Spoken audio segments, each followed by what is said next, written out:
amashimwe amashimwe amashimwe ku mukama Imana yacu ku izina ry'abarundi bose nyene icubahiro umukuru w'igihugu cacu ciza c'Uburundi ari n'iteka ryo kubatumira mu masengesho y'igihugu yo gukengurukira Imana ko nyene icubahiro umukuru w'igihugu cacu arangije imyaka 3 atewe iteka n'Imana ryo kurongora igihugu cacu ciza c'Uburundi. Bizobera mu ntara ya Bujumbura, komine Mutimbuzi, ku kibuga c'inkino co mu Maramvya kuva ku igenekerezo rya 21 gushika ku rya 24 ruheshi uyu mwaka wa 2023. Ayo masengesho azoba hagarariwe na nyene icubahiro umukuru w'igihugu cacu, akazotanguzwa n'inkuka y'imisa izobera kuri paruwasi ya Maramvya kuva igihe c'isaha 4 zo mu gitondo, aca bandaniriza ku kibuga c'inkino co mu Maramvya.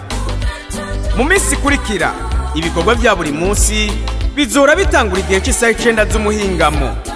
Harategekanijwe kandi inyigisho ku ndongozi no kugwaruka. Kaze tuze dusangire imigisha y'Imana.